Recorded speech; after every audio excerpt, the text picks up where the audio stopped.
السلام علیکم ورحمۃ اللہ وبرکاتہ۔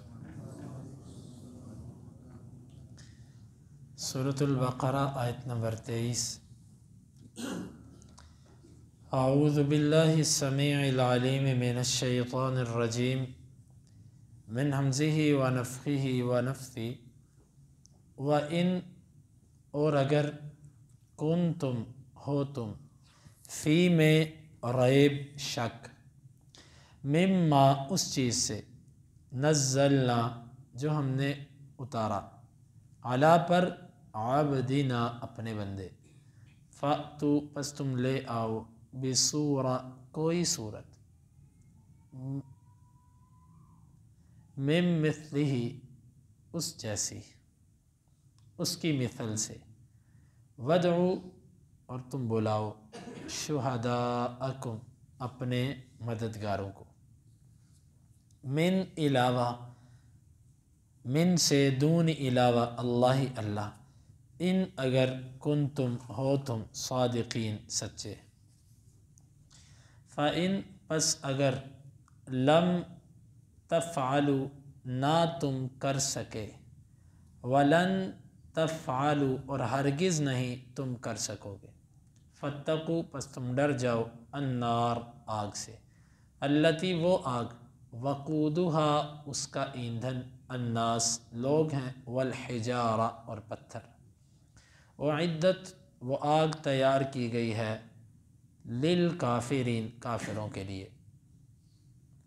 وبشر اور آپ خوشخبری دیجئے الذین ان لوگوں کو آمنوا جو ایمان لائے وعملوا اور انہوں نے عمل کیے الصالحات نیک ان یقیناً لہم ان کے لیے جنات ایسے باغات ہیں تجری چلتی ہیں من سے تحتیہا ان کے نیچے الانہار نہریں کلما جب بھی رزقوا وہ رزق دیے جائیں گے منہا اس سے من سے ثمرہ پھل رزقا رزق دیا جانا قالوا وہ کہیں گے ھذا یہ الذی وہ چیز ہے رزقنا جو ہم دیے گئے من قبل اس سے پہلے وَأُتُوا اور وہ دیے جائیں گے وَأُتُوا بِهِ اور وہ دیے جائیں گے اس سے متشابہہ ملتے جلتے وَلَهُمْ اور ان کے لیے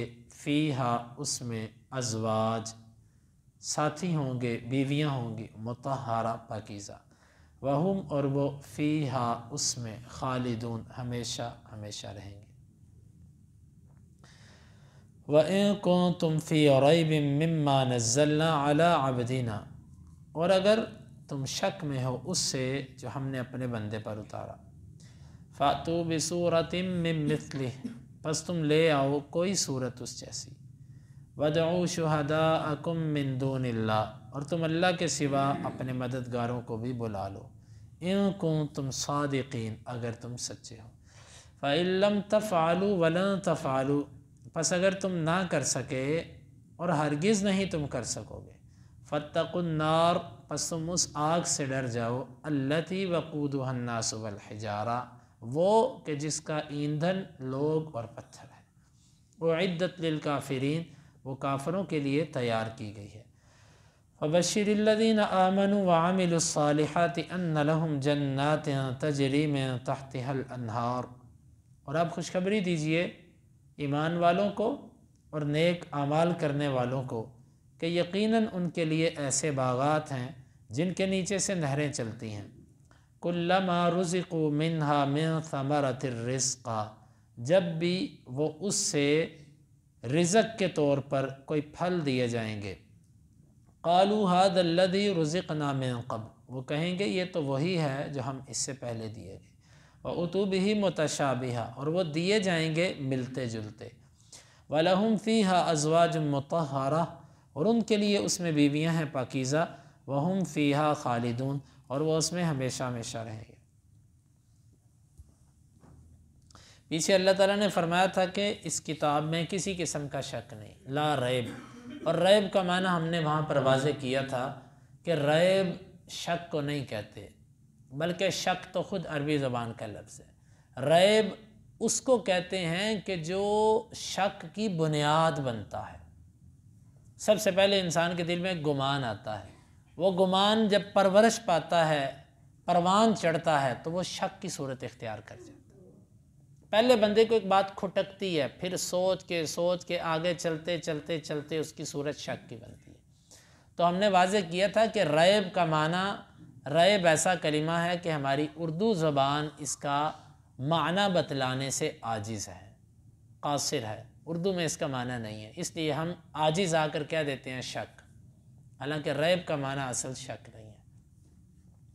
تو اللہ تعالیٰ نے یہاں پر فرمایا وَإِن كُنتُمْ فِي رَيْبٍ، اگر تم قرآن کے بارے میں شک میں ہو، ریب سے مراد یہاں پر وہ ادنا سا خلش جو تمہارے دل میں ہے قرآن کے بارے میں، کہ اس نے اپنی طرف سے بنایا، اللہ نے نہیں اتارا، تو اس کا ایک آسان طریقہ ہے کہ تم بھی اس جیسی کوئی صورت لے آؤ۔ یہ چیلنج دوسری دفعہ کیا گیا، ایک دفعہ مکہ میں کیا گیا، یہ صورت مدنی ہے، پھر مدینے میں کیا گیا۔ تمہیں اگر شک ہے نا کہ یہ بندے نے بنایا ہے، تو بڑا آسان سا اس کا طریقہ ہے، تمہاری زبان بھی عربی، تم فصاحت اور بلاغت کے دعوے دار، تم کوئی ایک صورت اس جیسی بنا لاؤ، بات ختم۔ بلکہ جس طرح کہ تاریخی روایت کے اندر آتا ہے کہ ایک صحابی نے بیت اللہ کے اوپر، بیت اللہ کی دیوار کے ساتھ کچھ اشعار لکھ کے لگائے جاتے تھے، جس کے شعر سب سے عمدہ ہوتے تھے، وہ بیت اللہ کے ساتھ لٹکا دیے جاتے تھے۔ ایک کتاب بھی ہے السبع المعلقہ، 7 وہ اشعار اور غزلیں کہ جو سب سے عمدہ قرار دی گئی عربوں کے ہاں، معلقہ لٹکائی ہوئی، بیت اللہ کی دیواروں کے ساتھ لٹکا دی جاتی تھی کہ پہلے کوئی اس کا توڑ لے کر آئے گا تو یہ اتار کر اس کی لگا دی جائے گی، جب کوئی اس سے اچھی کلام بنا کر لاتا تو پھر پہلے والی کو اتار کر اس کی تختی لگا دی جاتی۔ ایک صحابی نے سورۃ الکوثر لکھ دی، انا اعطیناک الکوثر فصل لربک وانحر ان شانئک هو الابتر۔ اب عرصہ گزر گیا، اس کا جواب نہ آیا۔ آپ کہتے ہوں گے اس میں کیا ایسی چیز ہے؟ یہ بات جب انسان جو تھوڑی سی عربی سوچتا ہے نا، اس کو اندازہ ہوگا کہ وہ قرآن جیسی کلام عربی کے نہیں بنا سکتا۔ عرصہ گزرنے کے بعد کسی بندے نے اس کے نیچے صرف اتنا لکھ دیا کہ ما ھذا قول البشر انا اعطیناک الکوثر فصل لربک وانحر ان شانئک هو الابتر ما ھذا قول البشر۔ یہ کسی بندے کی بات ہی نہیں، ایسا کلام بشر کا نہیں ہو سکتا۔ اللہ تعالیٰ نے فرمایا تم ایک صورت بنا لاؤ، اور تم اکیلے نہ بناؤ، تم اکیلے بناؤ گے تو تمہارے لیے ظاہرہ کچھ مشکل آ سکتی ہے۔ وَادْعُوا شُهَدَاءَكُم مِّن دُونِ اللَّهِ، اللہ کے سوا جس کو تم اپنا مددگار سمجھتے ہو اسے بھی بلا لو، بنا لاؤ، ان کنتم صادقین، اگر تم سچے ہو۔ اب یہ ایسی فیصلہ کن بات ہے، ایسی فیصلہ کن بات ہے، نہ اللہ کے نبی صلی اللہ علیہ وسلم کو گالیاں دینے کی ضرورت تھی، نہ صحابہ کو اذیتیں دینے کی ضرورت تھی، نہ ان کو مکے سے نکالنے کی ضرورت تھی، صرف ایک صورت بنا دیتے، جواب ہو جاتا۔ اللہ کے نبی صلی اللہ علیہ وسلم کا دعویٰ نعوذ باللہ من ذالک ثابت نہ ہو پاتا، اور ان کی بات ٹھیک ثابت ہو جاتی، لو تمہاری کلام جیسی کلام ہم نے بھی بنا لی، لیکن تاریخ گواہ ہے وہ اس جیسی صورت نہیں بنا سکے۔ کیوں؟ انہیں پتہ تھا کہ یہ کلام بندے کی کلام نہیں ہے۔ سب سے پہلی قرآن کے اور اسلام کے حق ہونے کی دلیل کہ آج تک اس چیلنج کا جواب کوئی نہیں دے سکا۔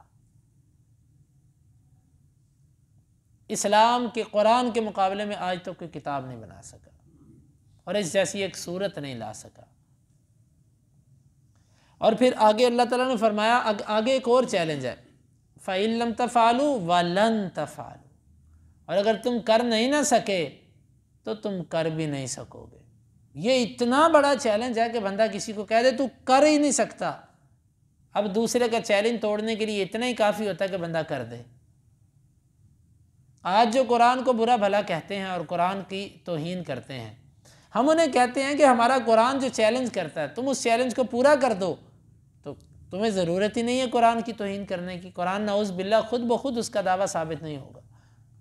تم کر دو، تم اس طرح کرو، قرآن کو جلانا بھی چھوڑ دو، قرآن کی توہین کرنا بھی چھوڑ دو، تم صرف اس کی ایک صورت بنا لو، کیونکہ ہمارے قرآن نے کہا تم نہیں بنا سکتے، تم بنا لو. آپ کو پتہ ہے نا مستشرقین کی ایک جماعت ہے، حدیث کی ایک کتاب ہے معجم المفہرس لالفاظ الحدیث النبوی صلی اللہ علیہ وسلم.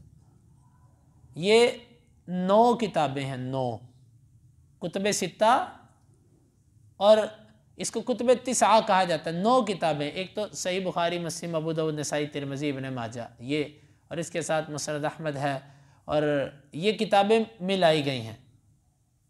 ان 9 کتابوں پر انہوں نے ایک ایسی انڈیکس اور ایسی فہرست تیار کی ہے کہ آپ کوئی بھی لفظ اگر تلاش کرنا چاہو نا کہ یہ کون سی حدیث کی کتاب میں یہ لفظ آتا ہے، آپ اس کو کھولیں گے آپ کو وہ لفظ مل جائے گا. اس نے آگے لکھا ہوگا کہ یہ فلاں فلاں کتاب کے فلاں باب، فلاں جلد اور فلاں چیپٹر کے اندر یہ حدیث موجود ہے. اور آپ کو پتہ ہے یہ کام کس نے کیا ہے؟ یہ کام اسلام کے دشمنوں نے کیا، مستشرقین. اور کیا کس لیے تھا؟ انہوں نے اتنا گہرائی کے ساتھ حدیثوں کا مطالعہ کیا حدیثوں پر اعتراض کرنے کے لیے کہ ان کا آپس میں ٹکراؤ ڈھونڈے. اور انہوں نے قرآن کے بھی نسخے جمع کر کے نا، نئے اور پرانے، انہوں نے اس پر بھی ٹیمیں بٹھائی ہیں کہ یہ ہماری تورات، انجیل، زبور میں تو انہوں نے بڑی تحریف ثابت کر دی، ہم بھی کوشش کرتے ہیں کہ ان کی کتاب میں سے ہم ثابت کریں. سبحان اللہ. لیکن اس سے تو وہ عاجز رہے. حدیثوں میں انہوں نے اپنی سہولت کے لیے پہلے ایک پوری ٹیم مستشرقین کی بٹھا کر انہوں نے انڈیکس تیار کر دی. آج مسلمان اس سے فائدہ اٹھا رہے ہیں. ہر عالم اس کی لائبریری میں وہ کتاب ہوتی تھی. لیکن اب تو جدید دور آ گیا نا، اب یہ جو سافٹ ویئر بن چکے ہیں اس کے ذریعے اس کی ضرورت نہیں رہی. اب تو نیٹ پر ایک لفظ لکھے وہ سب نکال دیتا ہے. لیکن سب سے پہلا جو تاریخی کام ہوا نا وہ مستشرقین نے کیا تھا، یعنی کہ بڑی سہولت والا. اہل علم نے اس سے پہلے بھی کیا ہوا ہے، لیکن مستشرقین نے ایک بڑا گہرا کام کیا. ہم کہتے ہیں کہ تم نے اتنی زبردست عربی سیکھی، تم نے قرآن مجید کو بھی پڑھا اعتراض کرنے کے لیے، حدیثوں کو بھی پڑھا، تو تم اس کی بس ایک صورت بنا دو. عربی تو تمہیں آ گئی، گرامر تمہیں آ گئی، بنا دو نا. لیکن نہیں، لیکن یہ بھی اللہ کی طرف سے ہوتا ہے. یہ آیتیں پڑھ کے ہمارا دل مطمئن ہو جاتا ہے. ہمیں کوئی کہتا ہے نا یار تم نے اللہ کو دیکھا، تم نے اللہ کے نبی کو دیکھا، تم نے جنت جہنم دیکھی، تمہیں کون کہتا مرنے کے بعد اٹھنا ہے؟ ہم کہتے ہیں کہ بھائی تمہاری ان باتوں پر ہم کان اس وقت دھریں گے جب تم اس غیبی کتاب کا جواب دو. یہ قرآن کہتا ہے کہ تم اس جیسی صورت نہیں بنا سکتے، تم پہلے تو اس جیسی صورت بنا کے لاؤ نا، پھر اگلی بات کریں گے. تو یہ قرآن کی حقانیت کی دلیل ہے، اسلام کے سچے ہونے کی دلیل ہے. اس سے ہمارا دل مضبوط ہوتا ہے، ہمیں اس سے خوشی ہوتی ہے کہ الحمدللہ ہمارا ایمان بالغیب بھی ہے، لیکن اللہ نے ایمان بالغیب کے ساتھ بھی ہمیں ایسی باتیں بتائی ہیں کہ جس سے الحمدللہ ہم ایسے ہیں گویا کہ ہم سب کچھ اپنی آنکھوں سے دیکھ رہے ہیں. اللہ نے فرمایا تم ہرگز نہیں کر سکو گے، بس اب کیا کرنا ہے؟ فاتقوا النار، بس تم آگ سے ڈر جاؤ. کیا مطلب؟ مسلمان ہو جاؤ. کون سی آگ؟ التی وقودها الناس والحجارہ، جس کا ایندھن ہی لوگ اور پتھر. دنیا کی آگ، اس میں پانی ڈلے، انسانوں کو جب جلاتی ہے دنیا کی آگ تو انسان کا خون پسینہ اس آگ کو کچھ نہ کچھ مدم کرتا ہے. اور اس میں پتھر پھینکے جائیں تو پتھروں کا ٹھوس ہونا، پتھر کو ایندھن تھوڑی ہوتا ہے، پتھر تو آگ دنیا کی کو بجھانے کی بجھاتا ہے. آپ جلتی آگ پر ایک پورا ٹرالا جو ہے بڑا وہ پتھروں کا پھینک دیں تو وہ آگ بالکل ختم ہو جائے گی. لیکن جہنم کی آگ ایسی ہے کہ تیرے جیسے جیسے لوگ ڈلتے جائیں گے وہ بڑکتی جائے گی. وہ ایندھن ہے، لوگ اس کا ایندھن ہے. اور حجارہ، ابن عباس رضی اللہ عنہ کہتے ہیں گندک کا پتھر. اور آپ کو پتہ ہے گندک کا پتھر تو ہوتا ہے وہ جب پانی سے اور بڑکتا ہے، وہ تو بجھانے سے بھی نہیں بجھتا. اور پتھر سے مراد بعض اہل علم نے کہا وہ بت جو انہوں نے بنائے معبود کے طور پر، اللہ انہیں بھی ان کے ساتھ پھینکے گا۔ انکم وما تعبدون من دون اللہ حصب جہنم، وہ تم اور جن کی تم اللہ کے سوا عبادت کرتے تم سب جہنم کے اندر جاؤ، اس کا ایندھن بنو گے۔ خیر پتھر وہ کسی بھی طرح کا ہو، اللہ تعالیٰ ان کو ایندھن کے طور پر پھینکے گا۔ وعدت للکافرین، اور یہ جہنم اصل میں تیار ہی کافروں کے لیے کی گئی، گویا کہ جہنم اصل کافروں کے لیے، مسلمان اگر اس میں جائے گا تو عارضی طور پر جائے گا۔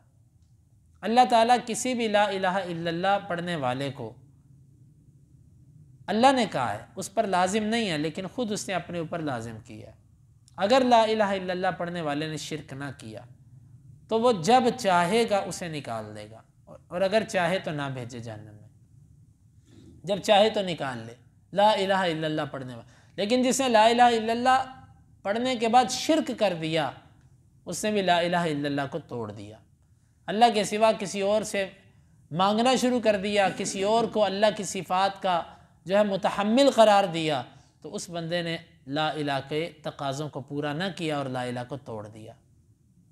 اب مشرک اور کافر ان پر جہنم واجب ہے، اللہ تعالیٰ نے کہا ہے، اور جنت ان کے اوپر حرام ہے۔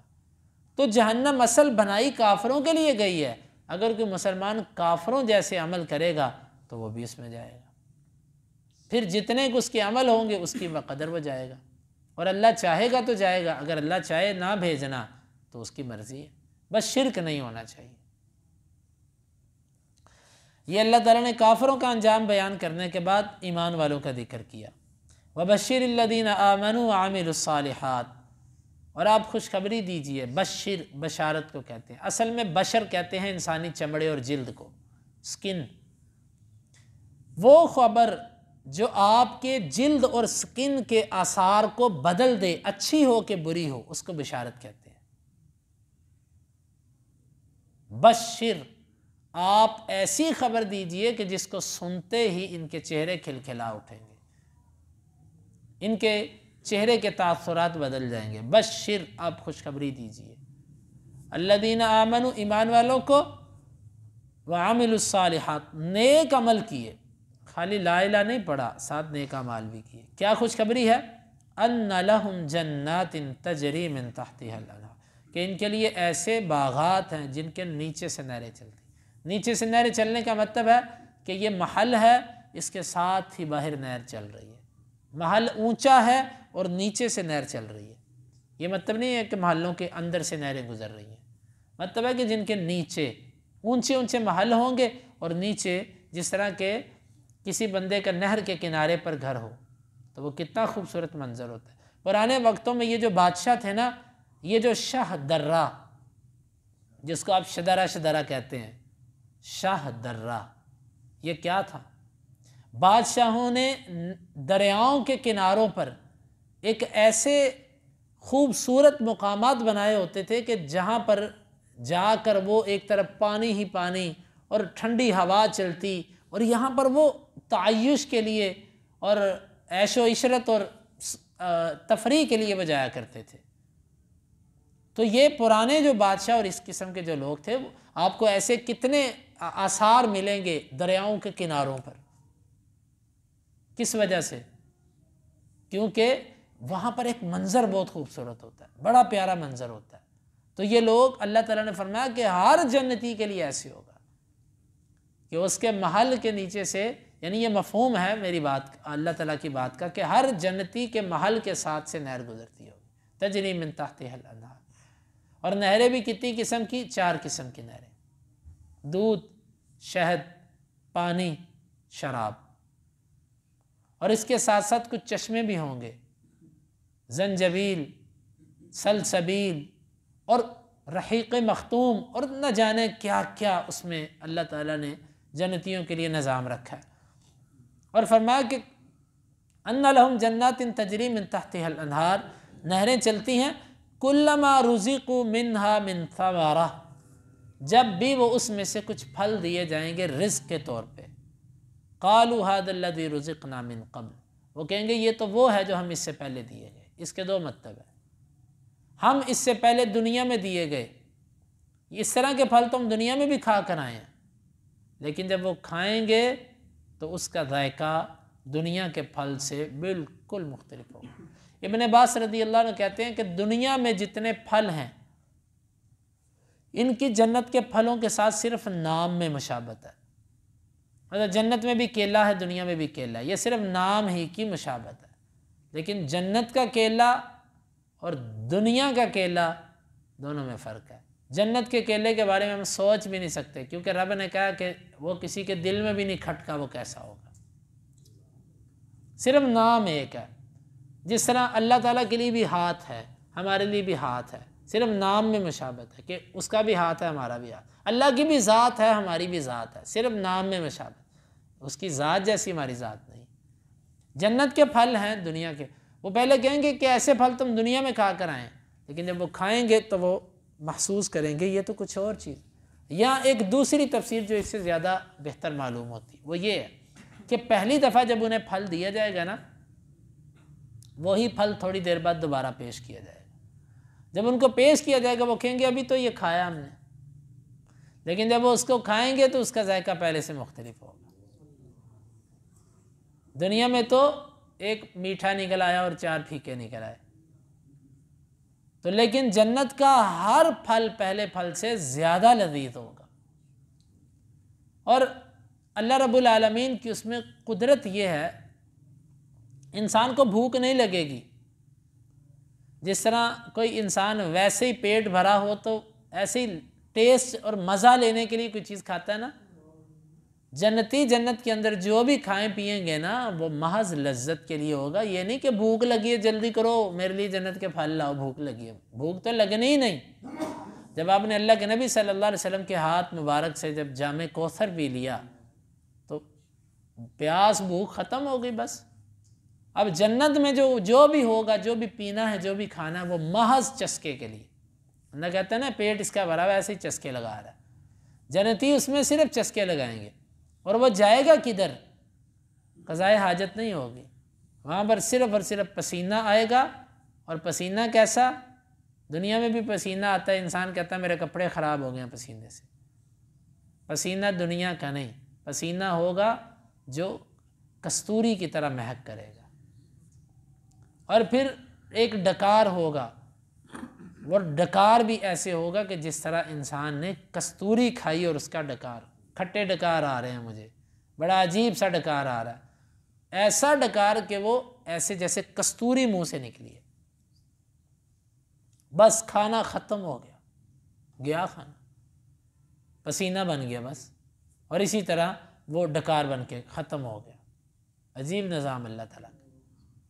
تو اللہ تعالیٰ نے جنت کے اندر جب بھی دیکھیں سب سے بڑی چیز انسان کل جدید لذیذ، انسان عمدہ سے عمدہ نعمت کے اندر بھی ہو نا، ایک دن 2 دن آپ میں سے کوئی بڑا ہی باذوق ہو، اس کے سامنے ہرن کا گوشت لا دیا جائے یا اس کے سامنے دنیا کا کوئی نایاب گوشت جو لاکھوں روپے کلو وہ لا کے رکھ دیا جائے نا، 1 دفعہ کھلائیں، 2 دفعہ کھلائیں، 4 دفعہ کھلائیں، 5 دفعہ کھلائیں، 6ٹھی دفعہ لائیں گے وہ کہے گا یار کچھ اور لے کر آؤ، بس دل نہیں کر رہا، دل بھر گیا اس سے۔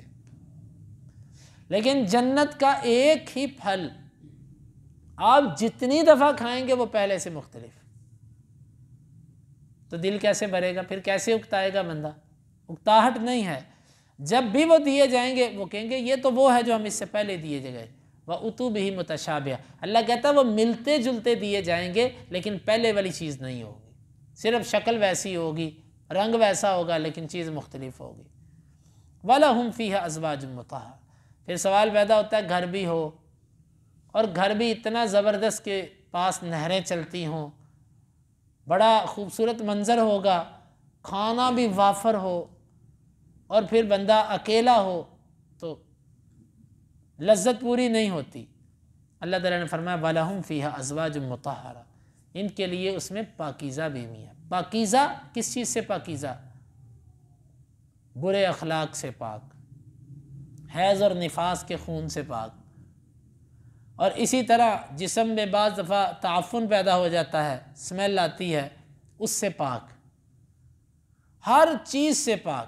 یعنی بعض دفعہ انسان بڑی خوبصورت عورت سے شادی کرتا ہے، بظاہر تو وہ بڑی پاک ہے، لیکن اس کا اخلاق ایسا ہوتا ہے کہ انسان کے لیے مشکلات بنا دیتا ہے. اس کے بولنے کا طریقہ ایسا ہوتا ہے انسان پریشان ہو جاتا ہے. اللہ نے فرمایا مطہرہ، ہر چیز سے پاک، ہر چیز. خیر یہ ایک الگ موضوع ہے کہ اللہ رب العالمین نے جنت میں جو حوریں تیار کی ہیں ان کی صفات کیا ہے، وہ ایک الگ موضوع ہے. تو پاکیزہ بیویاں بھی مل گئیں.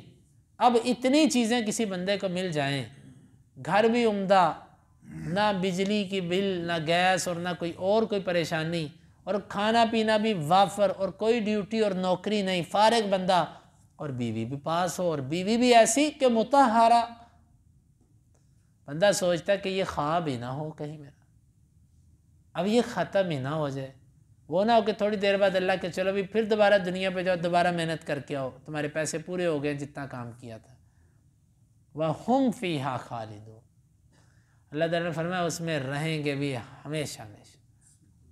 اب خوشی کتنی دوبالا ہو گئی کہ یہ نہ ختم ہونے والی لا زوال نعمتیں اللہ تعالیٰ کی جو ختم ہی نہیں ہوں گی. ہم فیہا خالدون، اس میں وہ ہمیشہ ہمیشہ رہیں.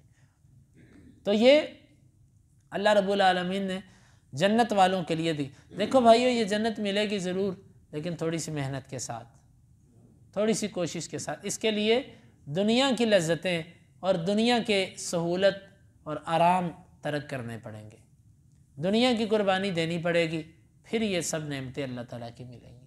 تو جس نے دنیا میں یہ چیزیں لے لیں، ظاہر ہے پھر کچھ مشکل تو اس کے لیے بنے گی اگر اللہ کا حق ادا نہ کیا تو جس نے آخرت کی خاطر ان سب چیزوں کو چھوڑ دیا، چھوڑنے سے مراد ہے کہ جب یہ آخرت کے ساتھ ٹکراتی ہوں تو ان کو چھوڑ دو. باقی اچھی دنیا کمائیں، اللہ تعالیٰ آپ کو حکم دیتا ہے اس چیز کا، لیکن جب دنیا دین سے ٹکرائے تو پھر دنیا کو چھوڑ دیجئے. اتنا پیچھے ہٹا دیں جتنے سے دین کا رستہ صاف ہو جائے. باقی اللہ تعالیٰ پھر اس کا بدل انشاءاللہ آخرت میں دے گا. اللہ تعالیٰ سے دعا ہے اللہ تعالیٰ ہمیں ان آیات کو سمجھنے کی اور ان کے تقاضوں کو پورا کرنے کی توفیق عطا فرمائے.